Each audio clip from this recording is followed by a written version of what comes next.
For the Interrobang, I'm Allan. Alongside, over on the far side, Consta will be the other host for this episode of the Red Couch Podcast. And in this episode, we're actually welcomed here with Basia, our student life coordinator, and Arthur as well, which is our event technician. And this episode is going to be actually revolved around Pride Month. Fun. Yeah. Yay. What do you guys... I mean, you know what? I got to start off, though, with you, Basia. I mean, we're sitting over at the table, both Consta and I, and we see you all the time just running down the stairs, running back up the stairs, running down the stairs, and we're always just getting a quick little wave, like, Say, hello, hey. hello. But, I mean, in, like, a previous podcast here for the Red Couch, you were mentioning just how busy you will be over the summer. Yeah. So how has that been kind of going? It's been going well. So bit in the start, like, you know, we got introduced to our roles, into our positions, got used to like just being at the office every day. And then a couple weeks ago, I went to a conference in Vancouver, all surrounding college organizing events and activities. So it was just a week of like planning. So now since we've been back from that, it's just been planning for orientation week, planning for the summer too, integrating new plans for that. So yeah, I've just been running upstairs to John and Dina, going to talk to them. I'm like, hey, I have this idea. Hey, I have that idea. What if we integrated this? And they're like, awesome. So yeah, I've just been flying back and forth. Just like I constantly have a bunch of ideas in my head. So I'm just trying to, integrate that into like the school life now, and trying to pop up here and there wherever we can add some stuff and add my 2 cents wherever I can. And just, a lot of planning. Events pre-production is insane. Yeah, it is. And I know Arthur knows a lot about it too. So like we're just always even just like talking about ideas and stuff like we could bring in, and just like tech side, just plan side, even just like hands-on material wise as well, like with students, like what type of activities they could be seeing or services they could be seeing at these events coming up, and not just having the physical tech aspect of it. But yeah, just like a lot of just social interaction with students as well. Yeah, but that's a whole other episode though. Yeah.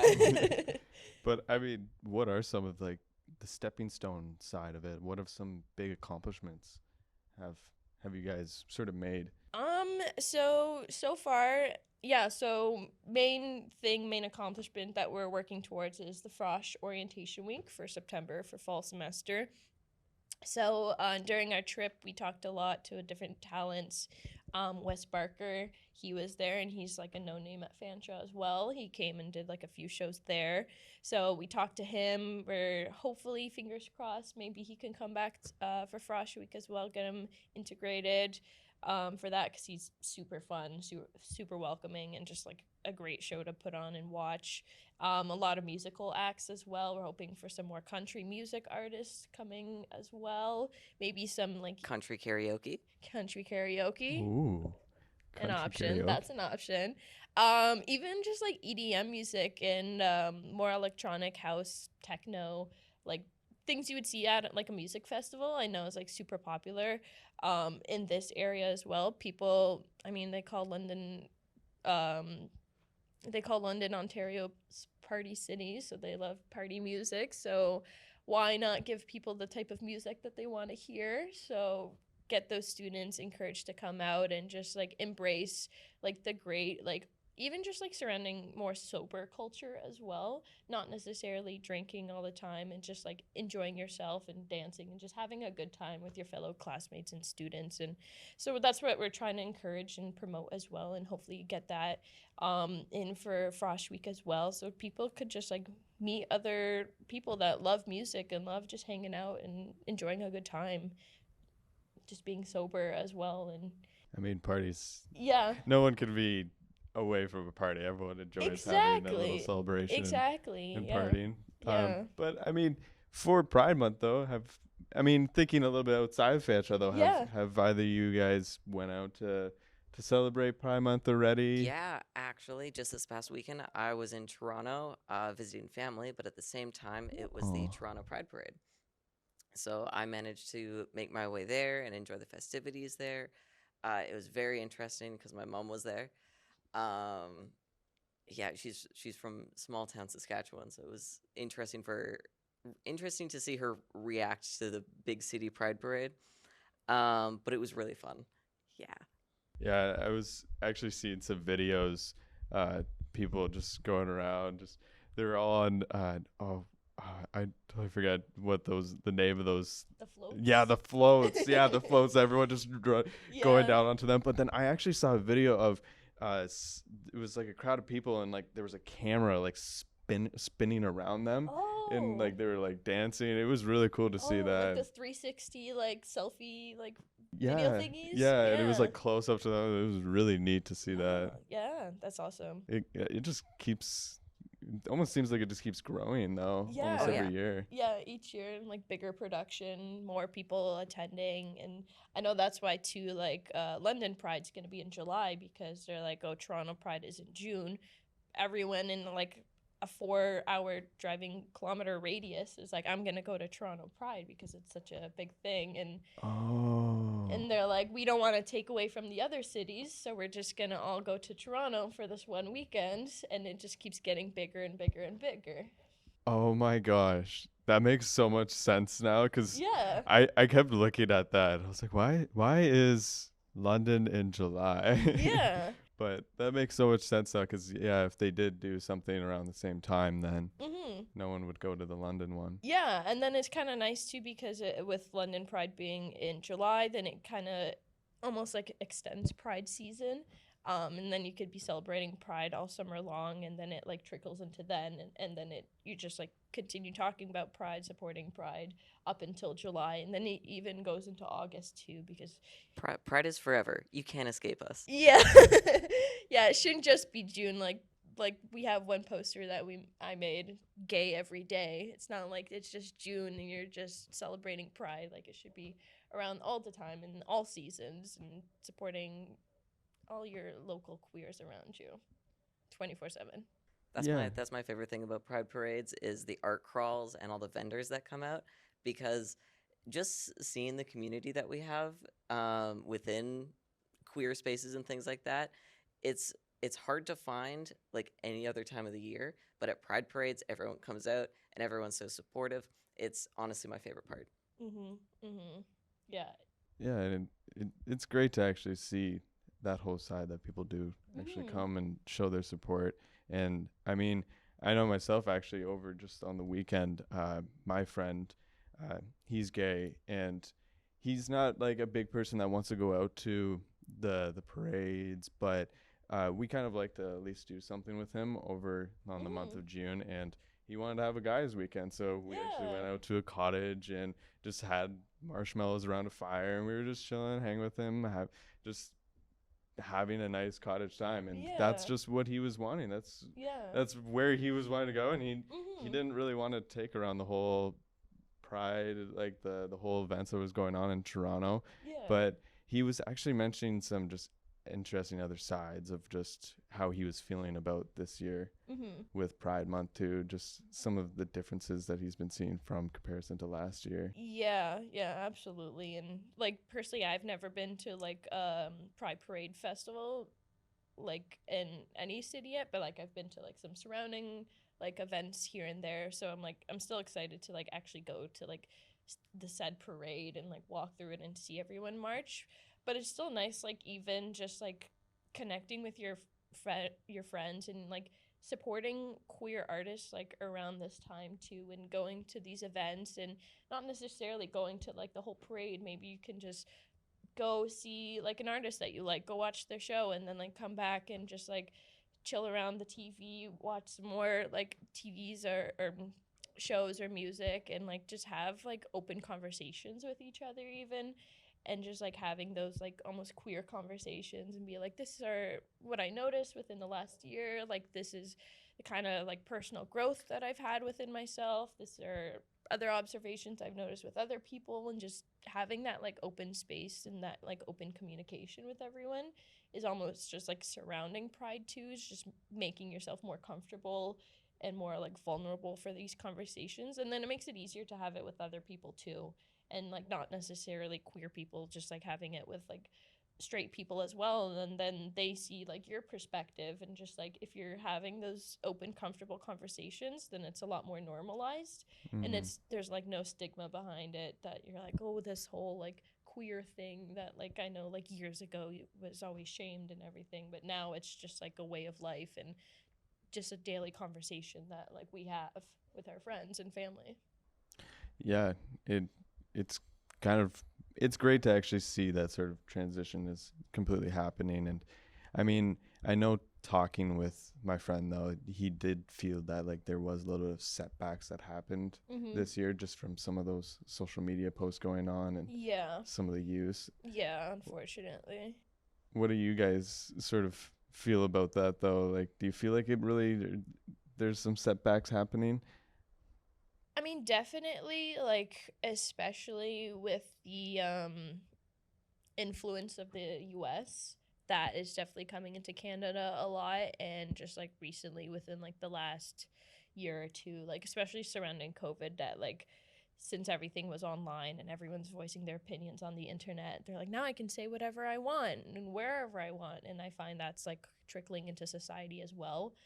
And even just like walking around on the streets too, like just like getting on the bus or just like walking into a restaurant, there's like a lot more stares, and people are just like looking, and just like they're like, oh, it's one of those, almost like that type of look that Oh. people are giving us. And it's just like you just want to walk around and just like be able to enjoy yourself. But like I personally don't take them to heart, because I know it's just like their own insecurities or their own projections that they're putting out there. But like for someone else that's like younger, newer into the community, I know that's like definitely hard to see, especially like you want to be comfortable in public and like not feel like you're in danger of anything being said to you or like thrown at you or just being told to you. Mm-hmm. Yeah, unfortunately, I pass as a cis straight male, so I don't get a lot of those setbacks like in my day-to-day life, and I don't like to keep up with things on the internet. Um, but I know over COVID and when everyone was in lockdown, I know a lot of people started discovering themselves and became part of our community.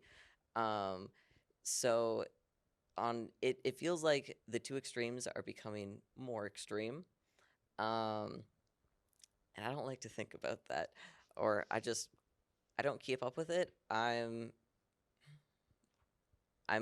always proud to see our community growing, and that is what I really want to focus on. Yeah. I mean, that's a pretty major side to actually keep looking at. And I mean, Consta, you've been a little quiet over there in this conversation. No, good. I've been like listening to the stories and stuff like that. Yeah. Perspectives and stuff. It's being an ally. Yeah. Yeah.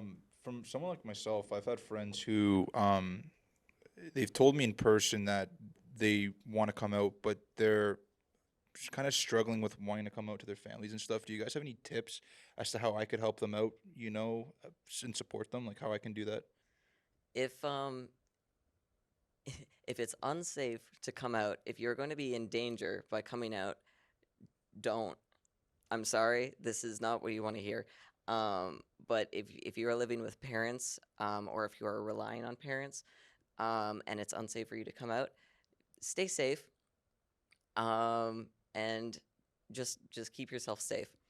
As for coming out to like friends or like socially, um, make sure bring up the subject on the topic of maybe education first. Just try to like teach people about it, or ask like vibe out questions like, "Hey, did you hear about the drag show coming up? Or have you heard about the new gay bar in town? Do you want to go to that? Would anyone be interested in going to that?" Try to like vibe out your friends. Um, and then personally, I really like the Schitt's Creek wine analogy That's a great analogy. for coming out. I don't know. Do you know that one? Schitt's No, Creek. I'm not too. I have seen Schitt's Creek before, Yeah. but I don't know much about. What is this one analogy? It's basically a conversation between two characters, and one of them is a openly queer person, openly queer man, and the person B says, "Hey, I really like red wine, and I only drink red wine. But you drink red wine and white wine. Um, and it's kind of implying that it's like I just like the opposite gender or the opposite sex kind of thing. But I see that you like all genders. And it's just kind of a covert way of coming out to someone or asking about it. And I think it's really good. I think it's Mhm. quite interesting. Yeah. Quite analogy, good analogy as well. It is a good analogy. To add to that, like for the coming out aspect for your friend, I would say like obviously encourage them where it is safe and like to who it is too. And you don't necessarily like I obviously know like the importance of like coming out to your family and like your blood family, like that's who raised you, who you grew up with and everything, that's who you live with. But again, if it's not safe, then maybe you can find someone within your family that you do trust, like that one aunt or uncle or cousin or some relative that you know that like they can trust, because sometimes necessarily too like someone married into the family is a lot more comfortable that they're comfortable talking with. And it doesn't necessarily have to be your blood family as well. Like say you have like your best friend's parents that like you are a lot more close with, like encourage them to talk to that person. And because a lot of the times your own family can like be blinded by their own like past bias and stigma of like being in the family and how they saw you and they raised you and everything. So someone from like the external may just see you as who you are rather than like judging you based on like your past family history. Yeah, and then if your friend themselves is just comfortable coming out to you as well, and your friends like if they're showing that interest, like be interested in them, because clearly they're comfortable with you, them telling you, and like show them that you're actually like happy that they are coming out to you and you're proud of them. But then also like engage in those conversations, like if they're obviously willing to, like, oh, maybe like when did you realize this, and what made you realize, who made you realize this as well, and just like encourage those conversations and just being open to talking about it. And just like the same way like you and your friends, like I know like some guys will talk about some girls that they like and know, like just the same way like they would do that, you would do that with them, same way you do that with them, just having those like normal relationship conversations and just talking about too like themselves, because like the best way to find yourself too is like through other people, and just like having those conversations, because they might like have the words for you that you might be missing. Right. And if you don't know yourself, like I know personally for myself, like I always talk to my friends, because like I want to know about myself, but I don't always have the right words to express myself. So like just like finding more vocabulary about it, finding more words and statements surrounding it, it's Yeah. definitely helping. Yeah, it's quite an insightful piece of information because Mhm. coming from a culture that's more conservative in a way of Mhm. thought, you don't really have that type of experience, and you want to approach it appropriately. Mhm. So it's the first time for me because I've never come across this type of situation before, right? Where I've had a Mhm. friend who was really struggling, but I wanted to approach it in the way that made them most comfortable, and like you mentioned earlier, both of you said safely, Yeah. right? So Yeah. Absolutely. But definitely educating yourself, Yeah. Educating. and like Bosch said, being supportive and interested in your friend is the best thing you can do. Yeah. Right. Yeah. Right. And actually, something I want to dive into as well is you mentioned gay bars and stuff like that, Arthur. Do you know of any places like that are good social hubs, or even like, bars that around town that you could recommend? Both of Um, you, actually. this is actually a question for Basha because I don't go out much. You don't? No. I know that they are planning on opening a gay bar downtown. Our roommate Allie, she said that she has the name of it, so I don't necessarily know the name of it. So it's not open yet, so it will be. I believe it's like a branch of like chains of bars that are in Toronto and GTA area as Yeah. well, so it's like all part of that. Um, a lot of cafes. Queers love going to cafes. They always love getting their iced lattes and their cold drinks, even dead of winter time. So just like stuff surrounding food and culture and everything. Yeah, coffee. Sorry. And then also just nerd stuff. So like Tilt is a bar downtown, $5 to play unlimited retro games everywhere inside. And then like right next to it is a cafe and a board game cafe too. So you could just go, you pay like $8 I think, and you can play all day board games however you want. And then again, a little cafe in it as well.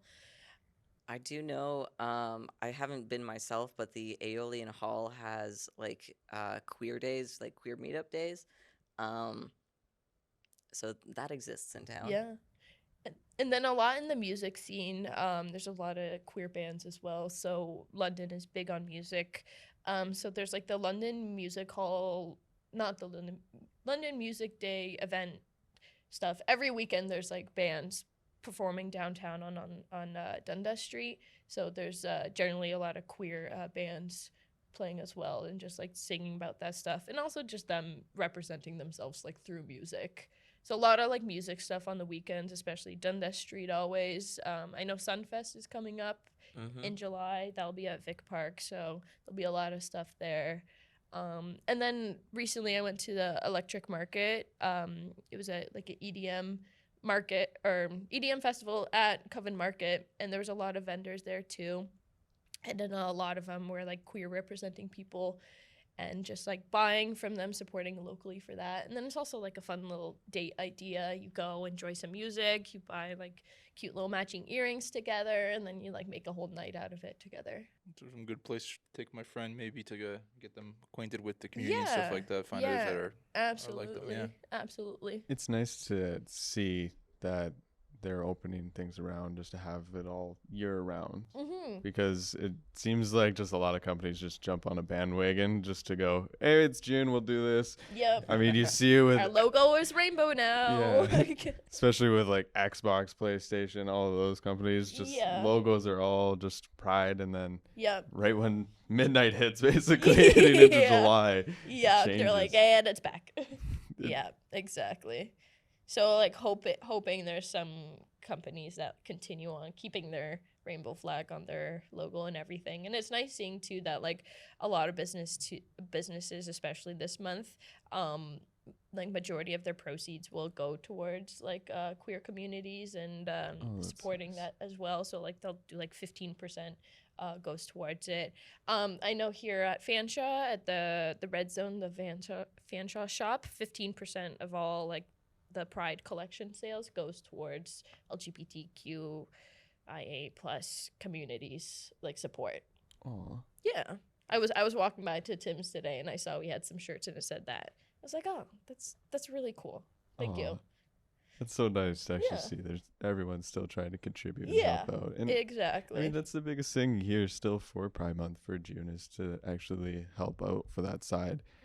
I mean, I don't know, that's my main thinking about it, but also, I mean, it should be all year round though, because think about the flags though. That's my curiosity. Why isn't it like all year round that the flag is up? I wish I had an answer for that. I wish it was as well though, because that would be really nice. I mean, we have all the other flags as well. Why not? I mean, is this something you would actually try to sort of push for and advocate for? I mean, I don't see why not now. Thank you for putting that idea in my head. I can definitely like try to advocate for that. Well, yeah, I'll see who I can talk to, and I think definitely people, especially like in September for like the new students coming in, a lot of people are obviously coming like straight from high school and they're fresh to like a big college and everything, and seeing that representation, they're like, oh, cool, I'm welcomed here. I feel like that would be like a nice image for them. Yeah, those newcomers, but I mean, even for both of you guys here as well, what does the flag mean to either like both of you? We'll start with Arthur. The rainbow flag is my favorite flag,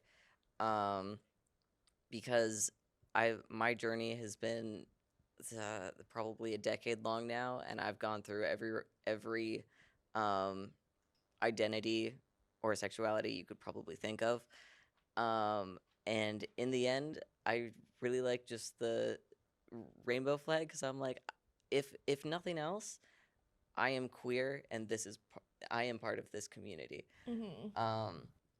And I have this at least kind of thing. Mm-hmm. And I really like that because however nice it is to like know exactly who you are down to the finest detail, I'm like, sometimes I just don't want to think about it that hard and just say I am queer and I am part of a community that stands for something. And it's like I am queer and I exist kind of thing. Mm-hmm. Yeah, that's exactly like how I feel about it too. Like it's just a symbol for love, and like nowhere on it is like any form of hate. And it's just like it's rainbow, it's glowing, it's just great, it's colorful. It just shows like it's literally a spectrum of everybody, that there's like someone fits somewhere within this range, and like no matter how you identify or who you identify as, like it doesn't matter, you are still like part of this community. You still belong in this flag, in this rainbow, in this spectrum of everybody surrounding you. Oh. And I mean, I've even seen over the years that the flag has changed so Yeah. much. Its looks as well. Mm-hmm. It- And it's they now call it like the Pride Progressive flag as well, because it's like progressing, and every year it's different, and they include something else and more colors and more meaning and more symbolism behind it. The progress flag is fantastic as we continue to learn more, like both literally scientifically, and as people just keep growing. And I love that we keep adding things to the flag because it just includes more people. And one day we will take over the world. For sure.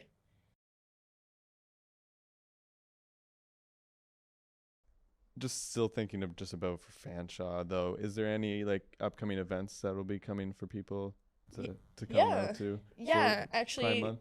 so for July, we're gonna be having, so July 5th is the beach party at South Campus, and with that, Fanshawe Sustainability is gonna be having their Pride table there.